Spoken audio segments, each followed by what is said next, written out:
The moment I handed the engagement ring to Jessica, my fiancée Olivia's maid of honor, the entire rehearsal dinner fell silent. Olivia stood there frozen, her ex-boyfriend Ryan's hand still resting possessively on her waist. The diamond that had cost me 3 months' salary glinted under the venue's crystal chandeliers as it passed from my palm to Jessica's. Nobody saw that coming, least of all Olivia. I never thought I'd be the kind of man who'd cause a scene at his own wedding. Rehearsal. Growing up, my father always taught me that a real man handles conflicts privately, with dignity. "Never air your dirty laundry in public, Thomas," he'd say. I'd nodded along, believing those words were gospel. But principles have a funny way of evaporating when you're staring at the woman you love standing beside. The man she swore meant nothing to her anymore. Olivia and I met 3 years ago at a charity gala in Boston. I was there representing my architecture firm, which had donated the design for a new community center. She was a guest of her father's, a prominent surgeon who'd received an award that night. We locked eyes across the room, the kind of moment I'd always thought only happened in movies. She wore an emerald green dress that made her auburn hair look like fire under the ballroom lights. I approached her at the bar, where she was struggling to flag down the bartender. Sometimes you need an architect to get the structural support. "You need," I joked, raising my hand slightly higher than hers. The bartender noticed immediately. She laughed, a genuine laugh that crinkled the corners of her eyes, and introduced herself. By midnight, we'd exchanged numbers. By the end of the month, we were inseparable. Olivia was everything I thought I wanted. Brilliant, with a PhD in art history and a position at the Museum of Fine Arts. Beautiful. Right. In that effortless way that made heads turn when she entered a room. And passionate about art, about social justice, about me, at least. That's what I believed. What I didn't know then was that Ryan Anderson had been more than just a college boyfriend. He was the one who'd been there during her parents' divorce. Who'd helped her through her father's cancer scare during her sophomore year. Who'd proposed to her the summer before their senior year. She'd returned the ring 2 months later, telling him she wasn't ready, that she needed to find herself before committing to forever.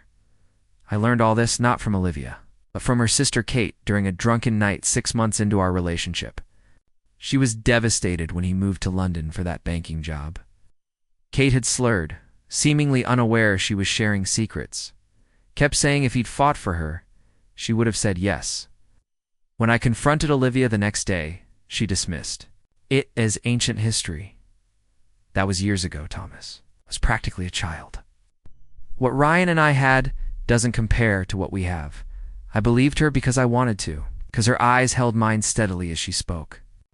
Because the alternative that I was second choice, consolation prize, was too painful to consider.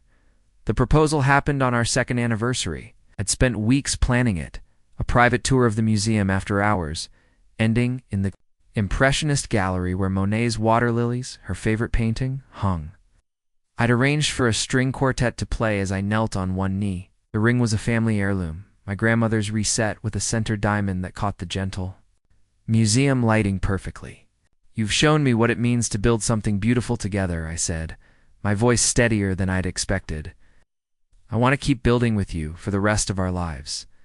She cried as she said yes, and the photographer I'd hired captured the moment perfectly. The photograph would later sit on our mantel, a constant reminder of what I thought was the happiest day of my life. Wedding planning consumed the next year of our lives.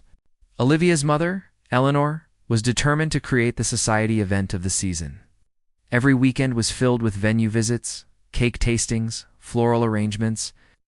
Olivia seemed to thrive in it all, throwing herself into decisions about table, linens and invitation fonts with an enthusiasm that both amused and concerned me. Sometimes I wondered if she was more excited about the wedding than the marriage itself.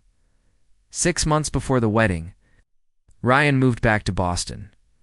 Olivia mentioned it casually over dinner one night, her fork pushing pasta around her plate.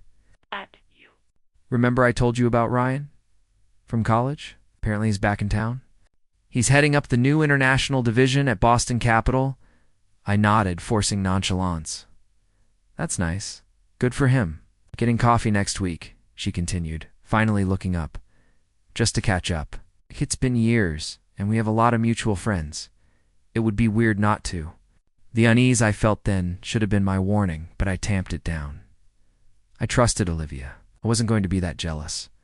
Controlling fiancé who forbade his partner from seeing old friends. So I smiled and said, "Of course, have fun, while." Something cold settled in my stomach. One coffee turned into weekly lunches. Ryan's name began appearing in conversations more frequently. Ryan recommended this great new Thai place, she'd say. Or Ryan just bought a brownstone in Beacon Hill. You should see the original moldings. I noticed she never suggested we all get together, never offered to introduce us. When I pointed this out, she laughed it off. You two are from such different worlds. Trust me, you wouldn't have much to talk about. 2 months before the wedding, I came home early from a business trip to Chicago. My last meeting had been canceled, so I'd caught an earlier flight, wanting to surprise Olivia. It was raining heavily, the kind of spring downpour that soaks through your clothes in seconds. I ran from the taxi to our brownstone, fumbling with my keys at the door. The sound of laughter greeted me as I stepped inside. Olivia's familiar musical giggle and a deeper, male chuckle I didn't recognize. They were in the living room, sitting on opposite ends of our sofa, a bottle of wine open on the coffee table. Olivia's cheeks were flushed, her eyes bright in the way they got when she was truly enjoying herself. She startled when she saw me, jumping up from the couch.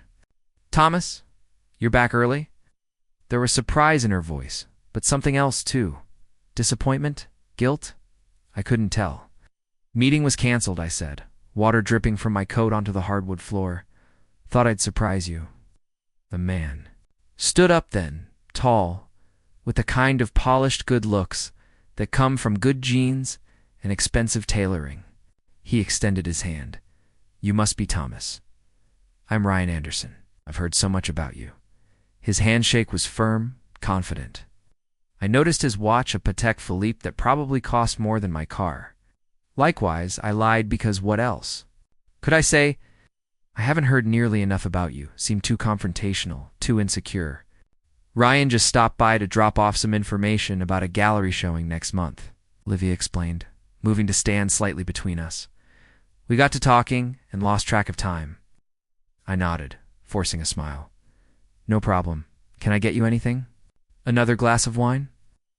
"Actually, I should be going," Ryan said, checking his watch. "Early meeting tomorrow." He turned to Olivia. "Thanks for the advice about the Peterson collection. I'll let you know how it goes." He grabbed his jacket, designer of course, and nodded to me. "Good to finally meet you, Thomas. Looking forward to seeing you again before the big day." After he left, I tried to ignore the heavy silence between us. I took a shower, letting the hot water wash away the rain and the unease I felt. When I came out, Olivia was in bed, scrolling through her phone. "Seems nice," I offered, toweling my hair dry. She didn't look up. "He is. He always was." "You never really talk about him," I said carefully, sitting on the edge of the bed. Olivia finally set her phone down. "There's not much to say. We were together in college. It didn't work out. Now we're friends. That's all, is it?" The question slipped out before I could stop it. Her eyes narrowed. "What are you asking me, Thomas?" "I'm asking if there's something I should know about you and Ryan, something you haven't told me." "Like what?" "That I'm secretly pining for my college boyfriend. That I'm having an affair 3 months before our wedding." Her voice rose with each question. "Is that what you think of me?" "Of course not." I backpedaled, hating the hurt in her eyes. "I just... I've never seen you like that with anyone. The way you were laughing with him." Her expression softened. She moved across the bed to take my hand. Oh. "That's because Ryan knew me during a very specific time in my life. We share memories from college, inside jokes from when we were basically kids. But that's all it is. Nostalgia. For a different time. You're my future, Thomas. You're who I chose." I wanted to believe her. I needed to believe her. So I pushed down the doubt, the insecurity, the nagging feeling that there was more to the story than she was telling me. "I love you," I said, bringing her hand to my lips. "I love you too," she replied, and I told myself the slight hesitation I heard was just my imagination. The weeks leading up to the wedding were a blur of final arrangements and family arriving from out of town. My parents flew in from Seattle, taking a suite at the Four Seasons downtown. My brother Jake came with his wife and their twin boys, who would be serving as ring bearers. Olivia's mother commandeered our dining room, spreading seating charts and vendor contracts across the table, like a general planning a military campaign. Through it all, Olivia seemed increasingly distant. She blamed it on wedding stress, on her mother's perfectionism, on a challenging new exhibition at work. But I noticed the way she guarded her phone. The late nights at work events I wasn't invited to, the vague answers when I asked about her. I didn't want to be the jealous fiancée. I didn't want to accuse her of anything. But 3 days before the rehearsal dinner, I broke. She was in the shower, and her phone kept lighting up with notifications.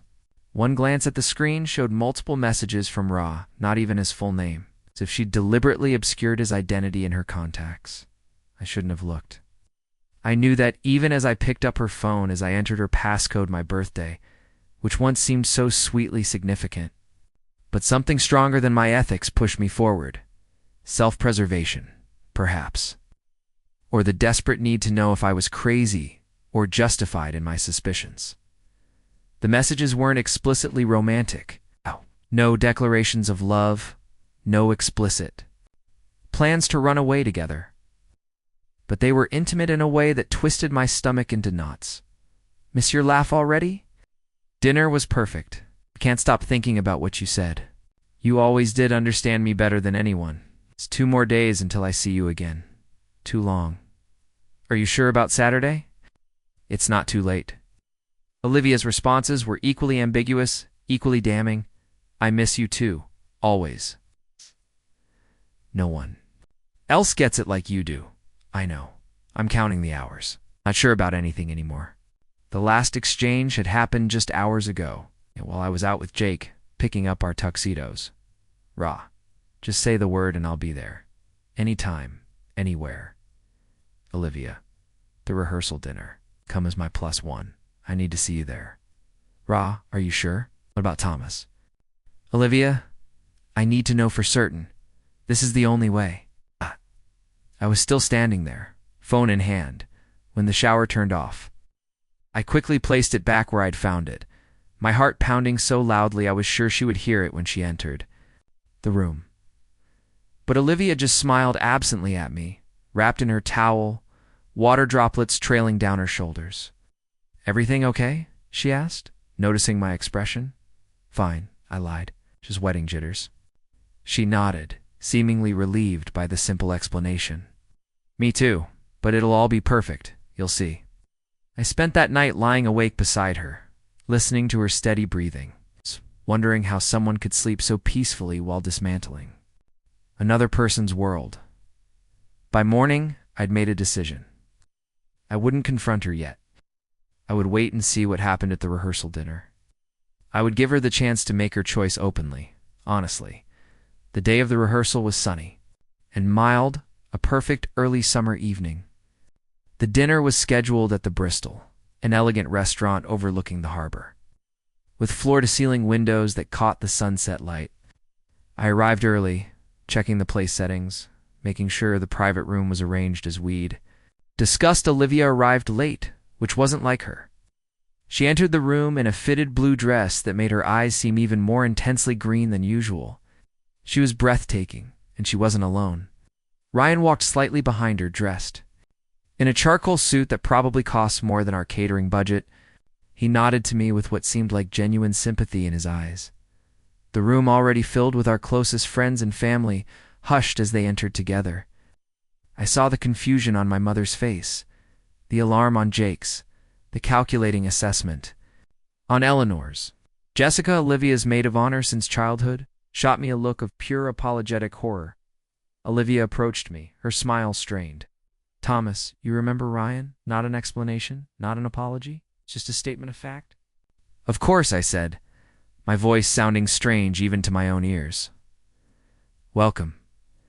Dinner was excruciating. Ryan sat beside Olivia, where I should have been. I was at the opposite end of the table, beside Eleanor, who kept squeezing my arm and whispering, "Don't make a scene," as if I were the one creating a problem. I watched as Ryan leaned in to whisper something in Olivia's ear.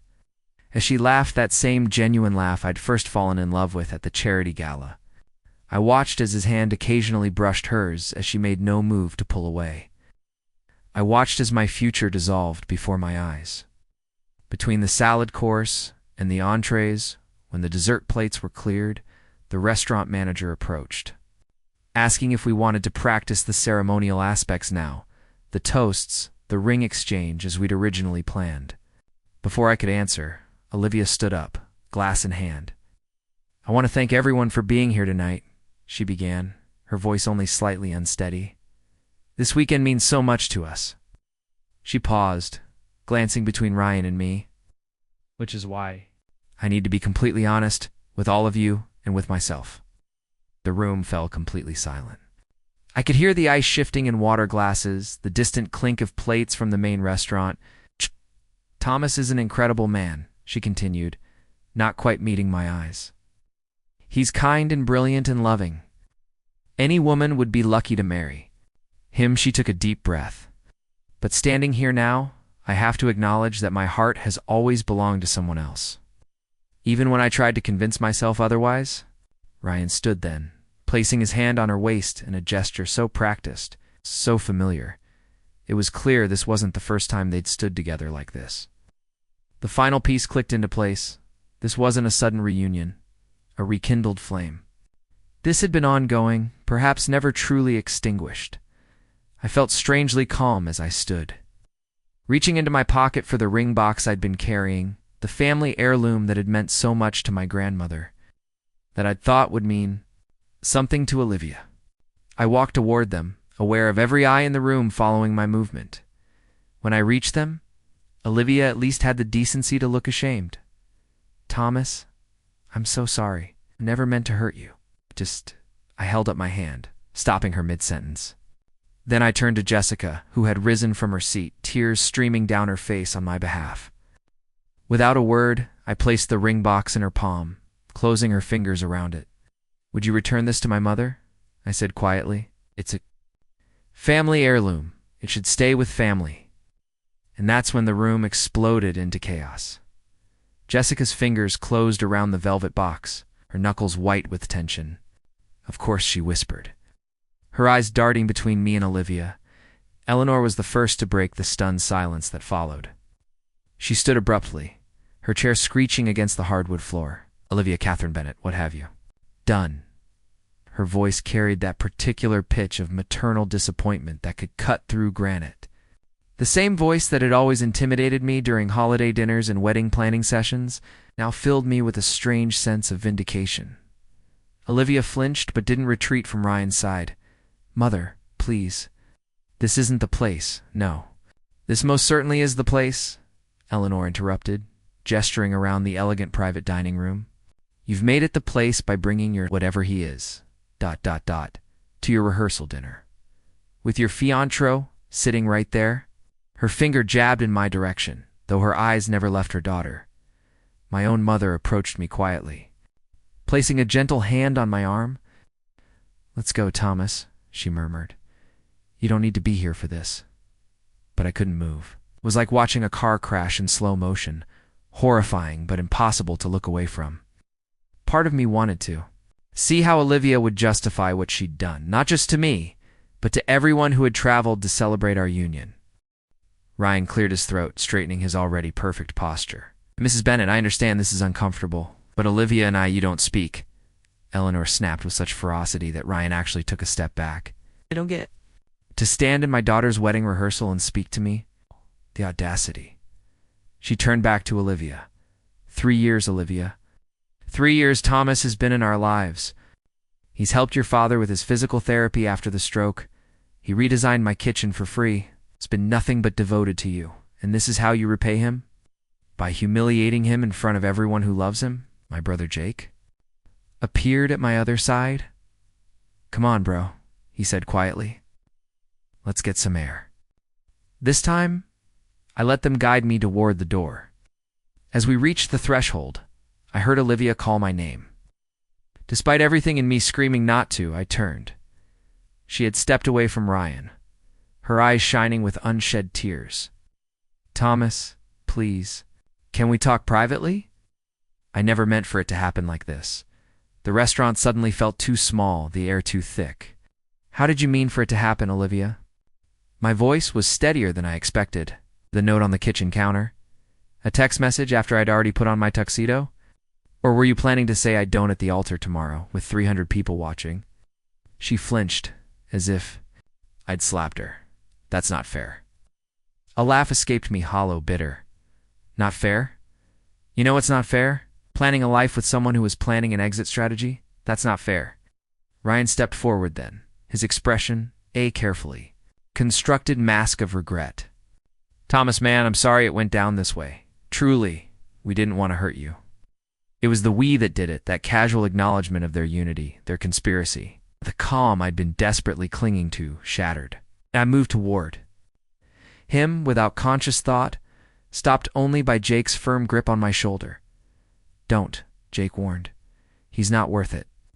Ryan raised his hands in a placating gesture. Look, I get that you're angry you don't get anything. I cut him off. You don't know me. You don't know what I'm feeling. Clearly I glanced at Olivia. Neither do you. I turned to the room at large, to the shocked faces of our friends and family. I apologize to everyone who traveled to be here. The wedding is obviously canceled. Please enjoy the rest of your evening and your stay in Boston. With that, I walked out, Jake and my mother flanking me like bodyguards. The cool evening air hit my face as we stepped onto the street and I gulped it down, feeling like I'd been underwater for hours. My car's just around the corner, Jake said, guiding me toward the parking garage. I don't want to go home, I replied, suddenly realizing I couldn't face the brownstone. There's traces of Olivia everywhere. Her books on the shelves, her scarves draped over chairs, her scent lingering on the pillows. You're coming to our hotel, my mother stated. Not a suggestion, but a declaration. Your father's already ordered a bottle of that scotch you like. The drive to the Four Seasons passed in a blur.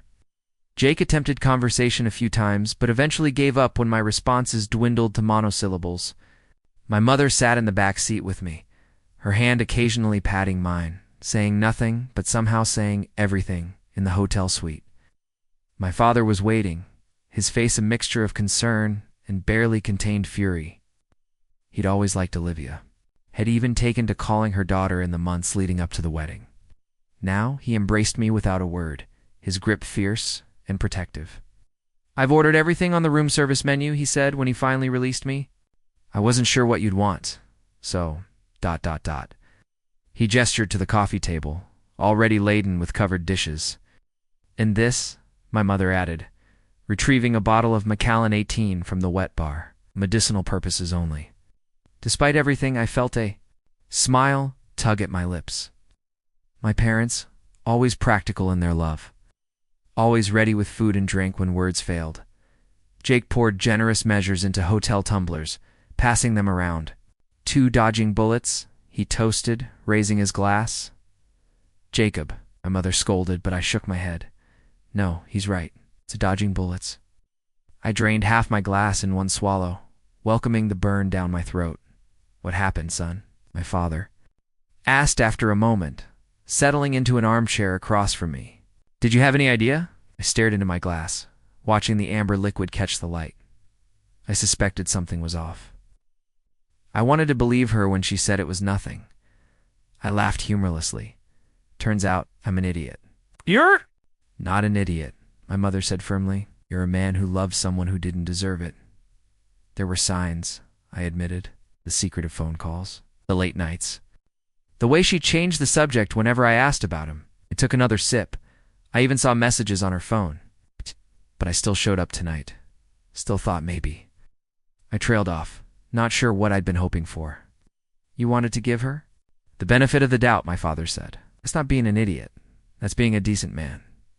Jake snorted. A decent man who's now stuck with a non-refundable honeymoon to the Maldives. Jake, this time both my parents admonished him, but the comment sparked something in me, a realization that life would continue beyond this moment, beyond this pain. There would be practical matters to deal with. Canceling vendors, turning gifts, explaining to distant relatives why there would be no wedding photos forthcoming. Yes. Deciding what to do about a 2-week reservation at an overwater bungalow that had cost nearly as much as the wedding itself. Actually, I said slowly, maybe I should go. My mother looked alarmed. To the restaurant? Thomas, no, that's not a good idea. No, not to the restaurant. To the Maldives. I straightened up, feeling the first genuine spark of something other. Then hurt since I'd seen Ryan's hand on Olivia's waist. Why should I lose the honeymoon too? I've already taken the time off work. The tickets are paid for. And it's not like I have anything keeping me in Boston right now. Jake's face broke into a grin. Now you're talking. Turn lemons into tequila shots, or however that saying goes. My father nodded thoughtfully. It might be good for you to get away. Clear your head. My mother looked less convinced. Alone? In a honeymoon suite? That sounds terribly depressing, sweetheart. This can't be more depressing than sitting in my empty apartment. Fielding pity calls and dodging wedding gifts that keep arriving because some people didn't get the cancellation memo. I set my glass down with new determination. And who says I have to go alone? Jake immediately raised his hand. I volunteer as tribute. Tina would understand probably. I laughed a genuine laugh, the first since this nightmare began. For the noble sacrifice? But I was thinking of asking someone else. Who? My mother asked, her eyebrows drawing together in concern. Not some rebound, I hope? You're vulnerable right now, and Jessica, I said simply. The name hung in the air for a moment. My father was the first to break the silence. Olivia's maid of honor, that Jessica? I nodded. She's been my friend too, you know. Even before Olivia and I started dating, we were in the same architecture program for a year before she switched to interior design. I hadn't thought about it until this moment, but it was true. Jessica and I had a friendship independent of Olivia, though it had become secondary once Olivia and I became serious. Wouldn't that be awkward? My mother asked delicately, given the circumstances. I shrugged. Maybe, but Jessica just lost her best friend too. She's currently stuck with a very expensive maid of honor dress and no wedding to wear it. 2. I remembered the tears in her eyes as I'd handed her the ring box, the genuine empathy in her expression. Besides, she's good company, and neither of us should have to deal with the aftermath alone. Jake leaned forward, his expression curious. Did something happen between you two? Something I should know about? No, I answered honestly. Nothing like that. She's always been kind to me, even when Olivia wasn't. I hadn't fully articulated this thought before, even to myself, but as the words left my mouth, I recognized their truth.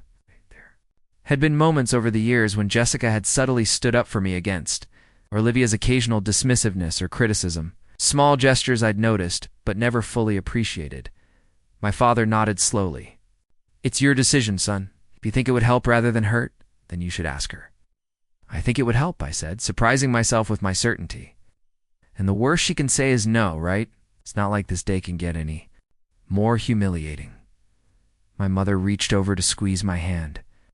That's my boy, always looking for the silver lining. We spent the next few hours strategizing how to handle the wedding cancellation announcements, what to do about the apartment lease, which, thankfully, was in my name alone, how to approach the awkward question of returned gifts.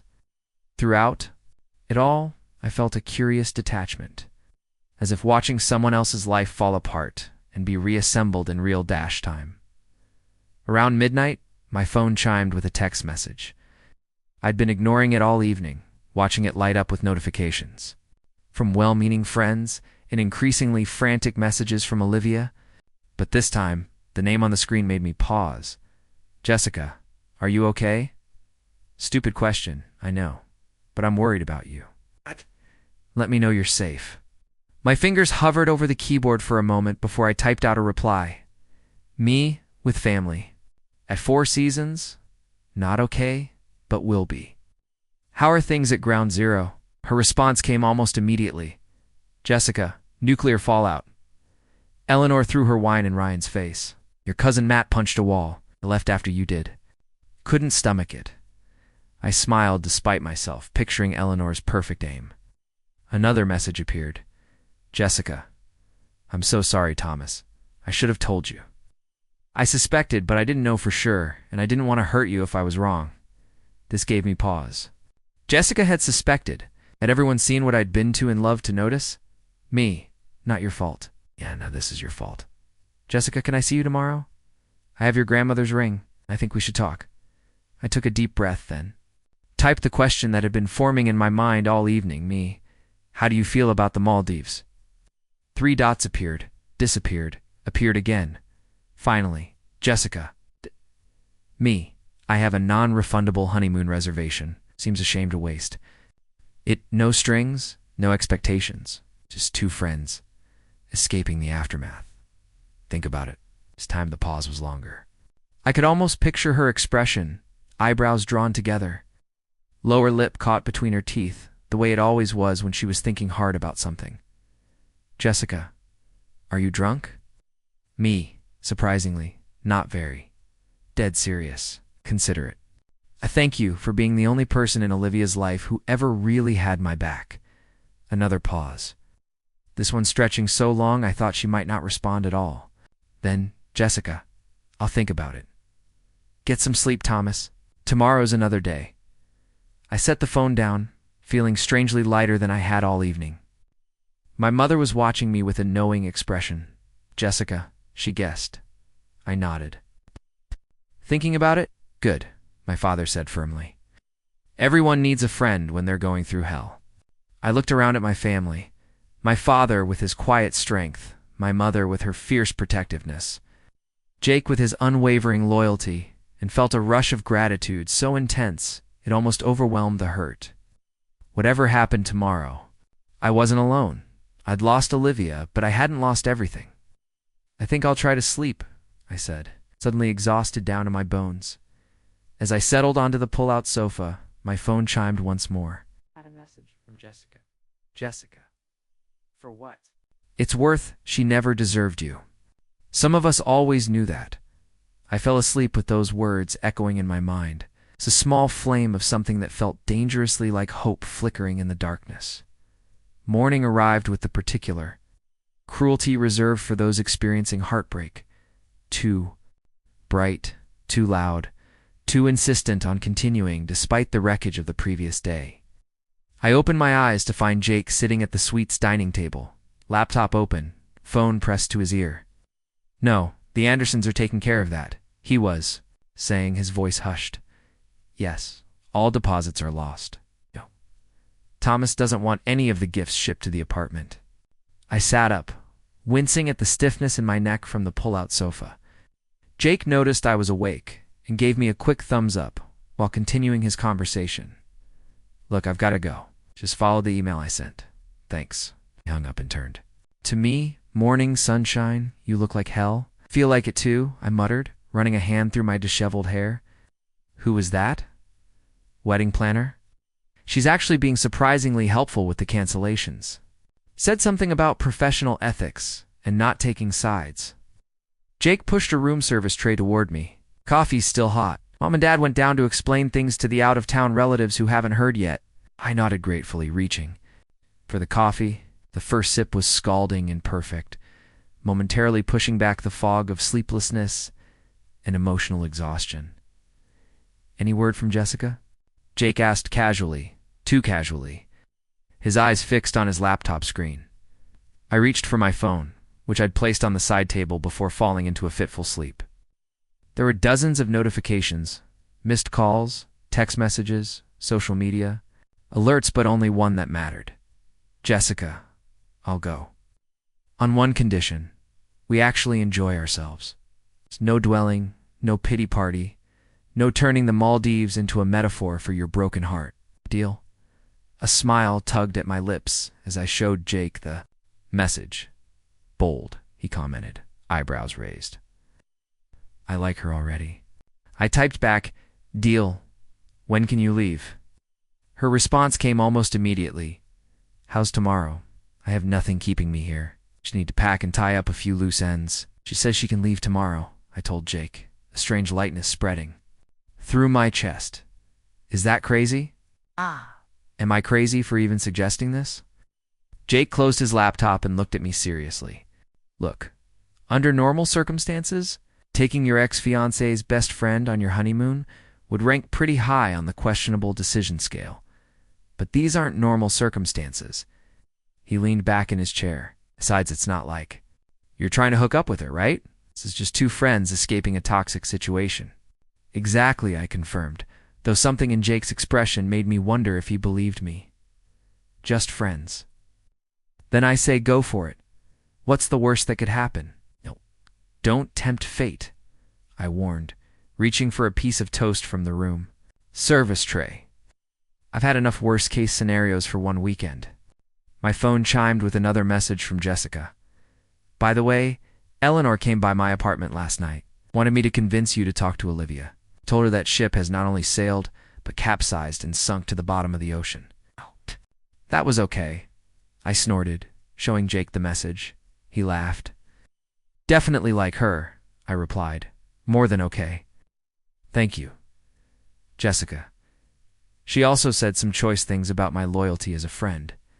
Apparently, I'm supposed to side with Olivia because girls stick together regardless of who's wrong. Me? What did you say to that, Jessica? That I prefer to stick with decent human beings regardless of their chromosomal makeup. She didn't appreciate my perspective. I was still smiling at this when my parents returned to the suite, looking weary but resolute. Well, that was unpleasant, my mother announced, dropping her purse on the counter. Your Aunt Patricia thinks. We should have seen this coming because Olivia always had wandering eyes. Apparently, she noticed something at Thanksgiving, but didn't want to say anything. Everyone's a prophet in hindsight, my father grumbled, loosening his tie. How are you holding up, son? Surprisingly okay, I answered truthfully. Gosh. Jessica's agreed to come to the Maldives. We leave tomorrow. My parents exchanged a look I couldn't quite interpret. That was quick, my mother said carefully. No time like the present to escape complete humiliation, I replied, attempting lightness. Besides, I checked with the airline. If we don't use the tickets by tomorrow, they're worthless. My father nodded slowly. Well, if you're sure this is what you want, ...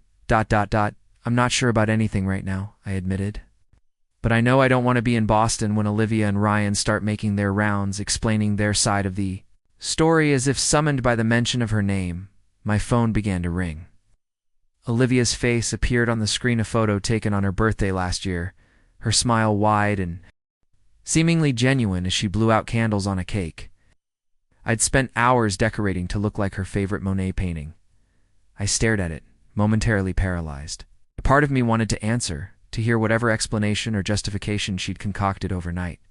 But a stronger part knew that no explanation could possibly heal what had been broken. Jake reached over and silenced the call. Not today, Satan, he muttered, earning a half-hearted admonishment from our mother. Should at least text her. I said more to myself than to them. Tell her I'm not coming back to the apartment for a while. She'll need to make arrangements for her things. My father's expression darkened. She can figure that out without your help, Thomas. You don't owe her anything. I was already typing. I'm going away for a while. You have 2 weeks to remove your belongings from the apartment. Anything left after that will be donated. Please. Leave your key with the doorman? Her response was immediate. Thomas, please, we need to talk. This isn't what you think. I scoffed, showing the family her message. Not what I think. What exactly does she think I think? That she's a cheating, Jake began, but my mother cut him off with a sharp look. Don't engage, she advised. Nothing good will come from it. I knew she was right, but I couldn't help typing one final response. It's exactly what I think, Olivia. You chose him. Again, I'm choosing myself. Goodbye. Then I blocked her number. A finality to the action that felt both terrifying and liberating. I need to go to the apartment, I said, standing up. Get some clothes, my passport. Deal with reality for an hour or two. Want company? Jake offered immediately. I shook my head. I need to do this alone. But thanks. My father pressed his car keys into my hand. Take the rental, Aunt Thomas. He clasped my shoulder firmly. Remember who you are. Your worth isn't determined by her choices. The drive to Arma Brownstone was surreal. The streets of Boston continued their Saturday morning routines, completely indifferent to my personal catastrophe. People walked dogs, bought coffee, read newspapers on park benches, their lives untouched by the implosion of mine. I parked in our usual spot, half expecting to see Olivia's car there, dreading the possibility of a confrontation. But the space was empty. Small mercies. The apartment was exactly as we'd left it yesterday.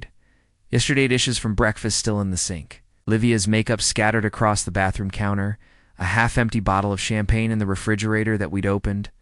To celebrate our last night before becoming husband and wife? The irony wasn't lost on me. I moved through the rooms methodically, gathering what I'd need for 2 weeks in paradise: swim trunks, linen shirts, sunglasses, passport, chargers. I deliberately avoided looking at the photographs on the walls. The shared mementos accumulated over 3 years together. Those were problems for future Thomas, the one who would return from the Maldives and have to rebuild his life from scratch. As I zipped my suitcase, my phone chimed with a text from an unknown number. Unknown. It's Ryan. Please don't block this number until you've read my message. I know you have every reason to hate me, but there's something you should know. Olivia told me you were a temporary rebound, that you knew about us the whole time, that you were convenient while I was away. I believed her.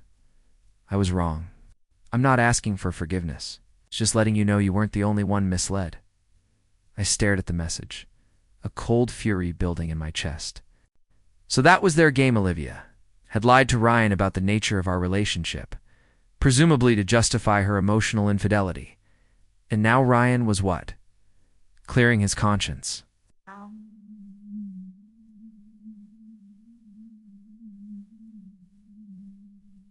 Trying to shift all blame to Olivia? One typed and deleted several responses before settling on one. Noted, "Now leave me alone." Then I blocked his number too. As I was about to leave, a knock at the door froze me in place. Was it Olivia Ryan? Eleanor coming to make one last plea on her daughter's behalf? I approached cautiously, looking through the peephole. Jessica stood in the hallway, shifting her weight nervously from foot to foot. Clutching a small paper bag, I opened the door, genuinely surprised to see her. "Jessica, what are you doing here?" She held up the paper bag. "Bringing you this?" She reached inside and pulled out the ring box I'd handed her last night. "Figured you'd want it back before we leave. Didn't trust myself not to lose it with. Everything else going on?" "Thanks," I said, taking the box and slipping it into my pocket. I was going to ask for it back, but with everything, I know. She hesitated, then asked, "Can I come in?" "Just for a minute." I stepped aside to let her enter, suddenly self-conscious about the state of the apartment. Sorry about the mess. I was just grabbing some things for the trip. Jessica nodded, looking around with careful neutrality. She'd been here countless times before, for dinner parties and movie nights, helping Olivia with wedding plans. But this was different. We both felt it. "So," she said after a moment, "we're really doing this? The Maldives?" "Only if you're sure," I replied. "I'd completely understand if you've changed your mind. It's a lot to ask."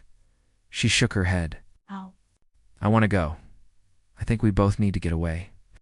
She bit her lip, a gesture I'd always found endearing. "But Thomas, I need to be honest about something." My stomach tightened. More honesty. It's just what I needed. I've always... She started then. Stopped, gathering her thoughts. "Olivia hasn't been good to you. Not for a long time. It's maybe never. And I should have said something sooner." I leaned against the kitchen counter, crossing my arms. "What do you mean?" Jessica sighed, twisting the silver bangle on her wrista. "Nervous habit I'd noticed years ago. The Ryan thing. It wasn't new. It wasn't even the first time. The floor seemed to shift beneath my feet. What, about a year ago, when you were in Chicago for that conference? Ryan came to town for a weekend. Olivia told me they met for drinks. Just drinks, she insisted. But when she came home that night, Jessica trailed off, looking genuinely pained. I saw the guilt all over her face. I confronted her, and she admitted they'd kissed. She swore it was a momentary weakness, that it would never happen again. She begged me not to tell you. You didn't, I said. Not a question, but a statement. Not an accusation either, just a fact. Jessica met my eyes directly. I didn't. and I've regretted it every day since. I thought I was being loyal to my friend, but I was really just enabling her to hurt you. She took a step closer. I'm telling you now because I don't want any secrets between us on this trip. Because you deserve to know you didn't imagine things. Your instincts were right. I nodded slowly, processing this new information. Strangely, it didn't hurt as much as I expected. Perhaps there was a limit to how much betrayal one could feel in a 24-hour period. Thank you for telling me, I said finally. And for being honest now, even if you weren't then. Does this change things? She asked quietly. About the trip? Considered the question seriously.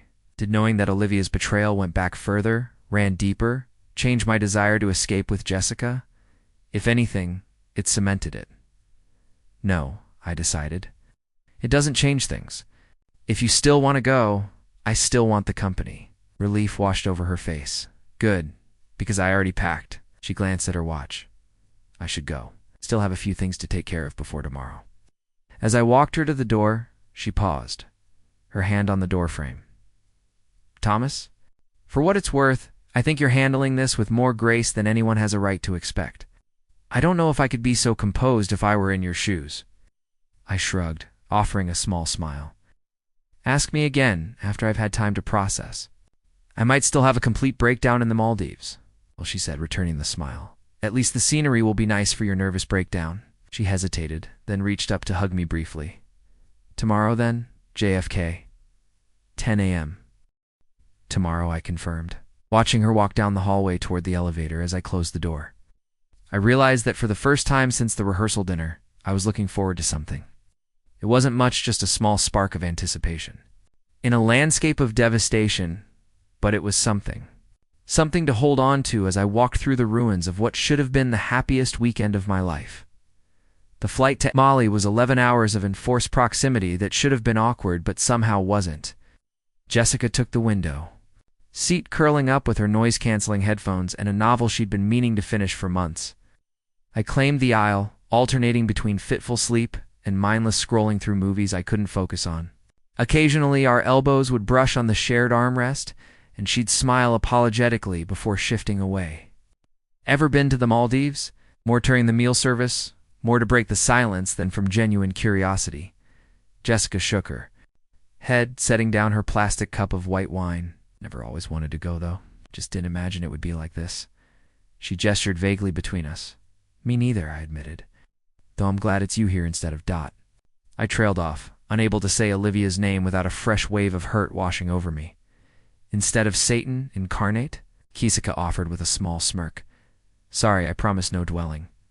I laughed despite myself. No, that's fair. And accurate. The hours stretched on, and the cabin lights dimmed. Our conversation deepened. We talked about our college days, reminiscing about professors we'd both had before Jessica switched majors. We discussed projects we were proud of, hers in interior design, mine in architecture. We carefully avoided any mention of Olivia or Ryan or weddings that weren't happening. I always wondered why you didn't date more in college, Jessica said during hour 9. Her voice soft and slightly slurred from the complimentary wine. You were always so focused on your work, so intense. Shrugged, surprised by the observation. I guess I've always been that way. All in on whatever I'm doing. Architecture, relationships. I winced at the unintentional reference to my failed engagement. Jessica nodded thoughtfully. It's a good quality, being all in. Just make sure. The next time, it's with someone who's all in too. The words hung between us, heavy with meaning I wasn't ready to examine. I changed the subject, asking about her latest design project. She allowed the deflection with grace. By the time we landed in Mali, exhaustion had stripped away our usual social filters. We moved through customs in a jet-lagged haze, following signs to the seaplane terminal where a representative from the resort waited with our names on a tablet. Mr. and Mrs. Lancaster? He greeted cheerfully. Jessica and I exchanged a look. Just Mr. Lancaster and Miss Parker, I corrected, the words burning slightly in my throat. Friends traveling together. If the representative was confused by a honeymoon, booking being used by friends, he didn't show it, of course. The seaplane will depart in 20 minutes. Please follow me. The seaplane ride offered our first glimpse of the Maldives and archipelago of islands. scattered like emerald jewels across the turquoise expanse of the Indian Ocean. Despite my emotional state, the beauty was undeniable. Jessica pressed her face to the window like a child, pointing out different islands and coral formations visible from the air. "It's even more beautiful than the pictures," she breathed, her eyes wide with wonder. Watching her, I felt something shift inside me, a small, unexpected moment of joy, cutting through the fog of betrayal and disappointment. It wasn't happiness. Not yet, but it was the possibility of happiness someday. And for now, that was enough. The resort was exactly as pictured in the brochure's overwater bungalows, extending from a pristine private island, connected by wooden walkways that meandered. Above, crystal-clear waters teeming with colorful fish. Palm trees swayed in the gentle breeze, and staff members greeted us with fresh coconut drinks and cool towels scented with lemongrass. "We've prepared the honeymoon pavilion as requested," the manager informed us as we sipped our coconut water. Complete with the romantic dinner on the beach and couples massage, I froze, coconut halfway to my lips. I'd forgotten to notify the resort of our changed circumstances. Jessica stepped in smoothly, setting her drink aside. "Actually, there's been a change of plans," she explained with a warm smile. "We're just friends enjoying a vacation. Is there any way we could have separate accommodations?" The manager's eyes widened slightly, but his professional demeanor never slipped. "Of course. We have a beach villa available as well as the overwater pavilion. Both have king beds, but we can convert one to twins if you prefer." I glanced at Jessica, suddenly aware that we hadn't discussed sleeping arrangements in our hasty planning. "Your call," I offered. "You take the overwater bungalow. I'll take the beach villa." "Are you sure?" she asked, hesitating. The overwater bungalow was the whole point of coming here. "There will be other trips, other bungalows," I said with more confidence than I felt. "Besides, I could use some solid ground under my feet right now." The manager, sensing the delicacy of the situation, cleared his throat. "Perhaps I could show you both accommodations before you decide? We want to ensure your stay is perfect, regardless of the circumstances." We followed him along the wooden walkways, first to the honeymoon pavilion perched at the end of a private jetty.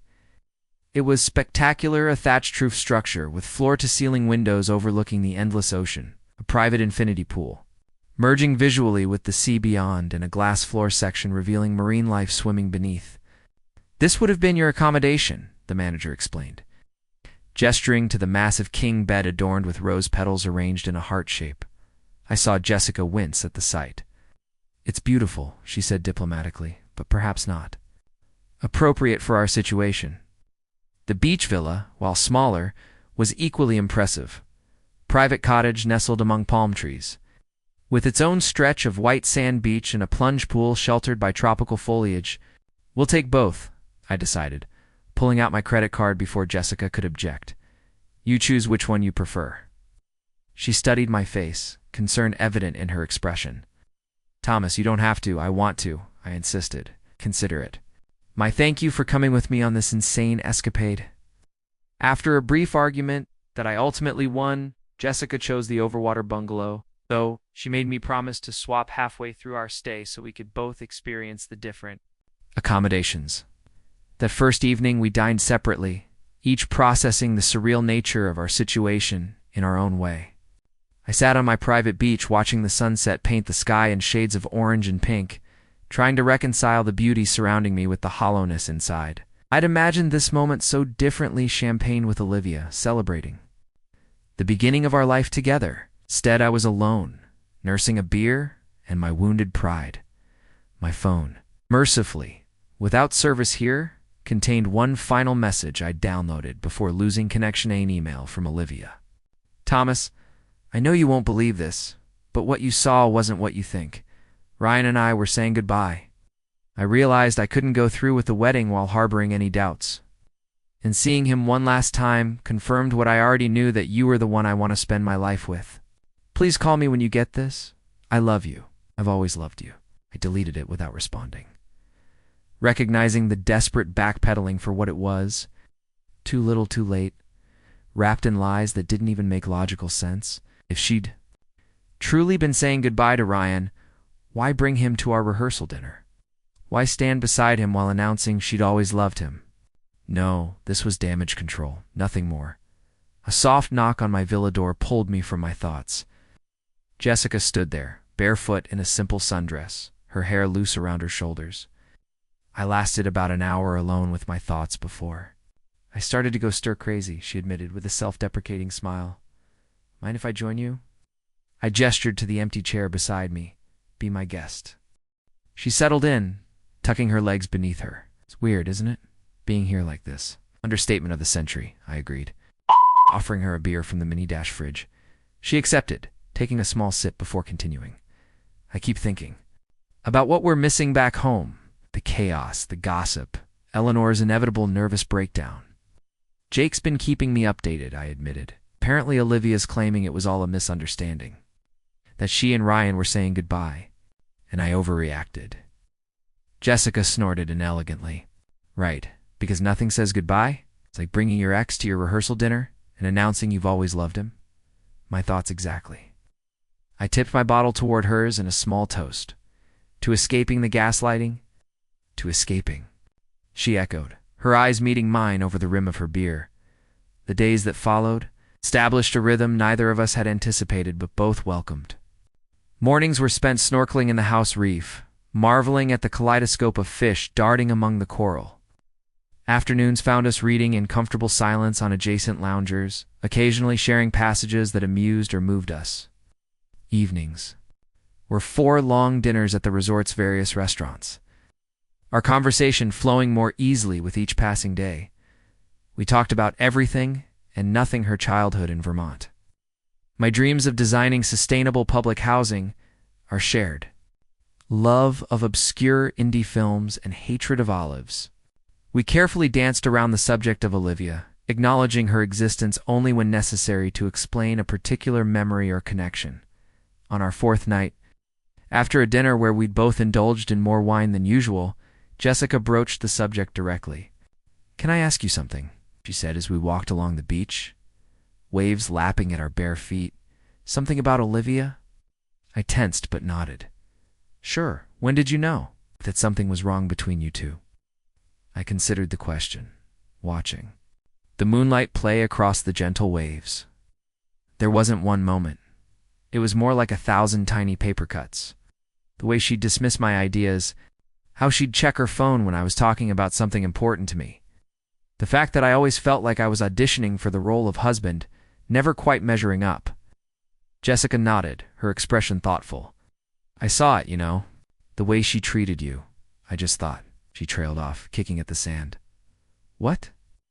I thought you must be getting something from the relationship that made it worthwhile. Something I couldn't see. I laughed, a short, bitter sound. Turns out I was the one who couldn't see. Couldn't see that she was using me as a placeholder until Ryan came back. Jessica stopped walking, turning to face me directly. I need to tell you something, and you might hate me for it. My stomach dropped. What is it? Olivia, ... She talked about Ryan a lot, to me, over the years, even when she was with you. Jessica's words came out in a rush. She'd say things like, Ryan would have loved this restaurant, or Ryan and I always talked about visiting Paris. Little comments that I tried to ignore, but they added up. I absorbed this, surprised by how little it hurt. Why would I hate you for telling me that? Because I should have told you sooner? Should have warned you somehow. I shook my head. It wasn't your responsibility to save me from my own bad decisions, Jess.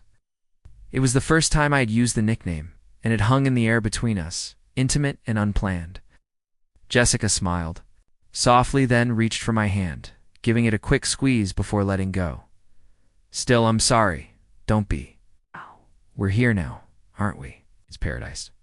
While they're back in Boston, dealing with the mess they made. On our 6th day, we swapped accommodations. As promised. I moved into the overwater bungalow, and Jessica took the beach villa. That night, unable to sleep despite the comfortable bed and gentle ocean sounds, I sat on the private deck, watching moonlight ripple across the water. My phone chimed with a message from Jessica, the resort's Wi-Fi allowing limited communication. Jessica, can't sleep. Too many thoughts? You up me? Wide awake. Deck. Watching the moon? You, Jessica? Beach? Want company? Me. Always. 20 minutes later, she appeared at the end of my jetty, a small figure in white pajama shorts and a tank top. I waved and she made her way down the wooden walkway, her footsteps barely audible over the lapping waves. Couldn't sleep either? I asked as she settled into the chair beside me. She shook her head. Too quiet. My brain won't shut off. What's on your mind? She hesitated, tucking a strand of hair behind her ear. Do you ever wonder if we only get one great love in life? If Olivia's was Ryan, and you were just ... collateral damage? The question stung, but I considered it honestly. I don't know. I hope not. That would be a pretty cruel system, wouldn't it? One chance, and if you miss it, or mess it up, that's it. Yeah, she agreed softly. It would be... We sat in silence for a while, listening to the water beneath us. Can I tell you something weird? I finally asked. Always. I'm starting to feel ... grateful. To Olivia and Ryan. If they hadn't done what they did, I'd be married to someone who didn't really love me. I'd have spent years, maybe decades, trying to win the full attention of someone whose heart was elsewhere. Jessica studied my face in the moonlight. That's not weird. That's growth. She smiled, a genuine smile that reached her eyes. Look at you, finding silver linings in the middle of the ocean. Speaking of silver linings, I said, suddenly remembering something. I have the honeymoon dinner reservation tomorrow night. Private beach setup, personal chef, the works. Seems a shame to waste it. Are you asking me on a date, Thomas Lancaster? Her tone was teasing, but I detected a note of something else beneath it. I'm asking you to help me repurpose something that was meant for one life into something that fits this new one, I replied, surprising myself with the depth of the sentiment. No pressure, no expectations. It's just good food and better company. She considered this, then nodded. I'd like that. The dinner was everything the resort had promised: a private table on a secluded stretch of beach, surrounded by lanterns that cast a warm glow on the white sand. The chef prepared each course in front of us, explaining the local ingredients and techniques with passionate detail. Jessica wore a simple blue dress that caught the color of her eyes, her hair pulled back. In a loose braid, I'd made an effort to, wearing the linen shirt I'd packed for the rehearsal dinner. It's an event that now seemed to belong to someone else's life. To new beginnings, she toasted, raising her champagne flute. To the unexpected, I countered, clinking, my glass against hers. As the night progressed, our conversation flowed as easily as the champagne. We shared stories we'd never told anyone else. Her fear that she'd chosen the wrong career path. My secret dream of designing a skyscraper before I turned 40. Somewhere between the seafood course and dessert, I realized I was genuinely enjoying myself, not just pretending to for her sake or my own. Thank you, I said, as we walked back to our respective accommodations, the sand cool beneath our bare feet. For what? For making what could have been the most depressing trip of my life into something ... healing. Ow! Up at me, her face softened by moonlight. Thank you for asking me. I needed this too, you know? A reset. A reminder that life goes on, even after everything falls apart. We paused at the junction where the path split left to the overwater. Bungalows, right to the beach villas. For a moment, neither of us moved, caught in a strange, suspended moment of possibility. Good night, Thomas, she finally said, taking a step toward her villa. Good night, Jess, I replied, watching her walk away. Curious mixture of contentment and anticipation settling in my chest. The next morning, our last full day in paradise, began with a surprise and notification from Jake, who'd been managing the fallout back home. Jake, thought you'd want to see this. Olivia and Ryan got engaged yesterday. Apparently it was meant to be all along. Direct quote from her Instagram. Hope you're having a better time than the dumpster fire here. Attached was a screenshot of Olivia's post, her hand sporting a massive diamond. Ryan's arm around her waist, both beaming at the camera. The caption read, "When you know, you know." Some loves are written in the stars. Hashtag meant to be, hashtag second chance at forever. I stared at it for a long moment, waiting for the pain, the anger, the regret to hit. No. But instead, I felt ... nothing. No, not nothing relief. A profound, unexpected relief that washed over me like the warm Maldivian waves. I showed Jessica the post over breakfast. She studied it, her expression unreadable. "Are you okay?" she asked, setting down her coffee cup. I nodded, surprising myself. With the truth of it, I am completely okay. In fact, I scrolled to the comment section, typed a quick message, and turned the screen toward her before hitting send. "Congratulations. I wish you both all the happiness you deserve." Jessica raised an eyebrow. "Very diplomatic." "Very sincere," I corrected. "I genuinely hope they get exactly what they deserve." She laughed then, a bright, genuine sound that seemed to hang in the tropical air. "Thomas Lancaster, I think I've been a bad influence on you." "The best influence," I countered, reaching across the table to take her hand. "The absolute best." And as the sun rose higher over our last day in paradise, I realized the truth in those words. In bringing me to the Maldives, Jessica hadn't just helped me escape a disaster. She'd helped me find my way back to myself. Some stories don't end the way we expect. Sometimes the ring meant for one person ends up in the hands of another, not as a proposal but as a promise to start over. Sometimes the honeymoon happens without the wedding, and paradise is found not in the perfect romance but in the perfect friendship that might someday become something more. If you've ever felt lost, betrayed, or like your story took a wrong turn, remember this: the most beautiful journeys often begin with a single, unexpected decision. Mine started when I handed that ring to Jessica instead of placing it on Olivia's finger. Where it leads, I don't know yet. But for the first time in a long time, I'm excited to find out. This was the story of how I didn't get married but found something better instead, something real, something true. Have you ever had a moment when life's worst disappointment led to an unexpected blessing? Share your story in the comments below. If you enjoyed this journey, hit subscribe to join me for more real talk about life's unexpected turns. New videos every Wednesday, where we explore the beautiful mess that happens when life doesn't go according to plan. Until next time, remember, sometimes the best love stories aren't the ones we planned, but the ones that find us when we're busy healing from the ones that broke us.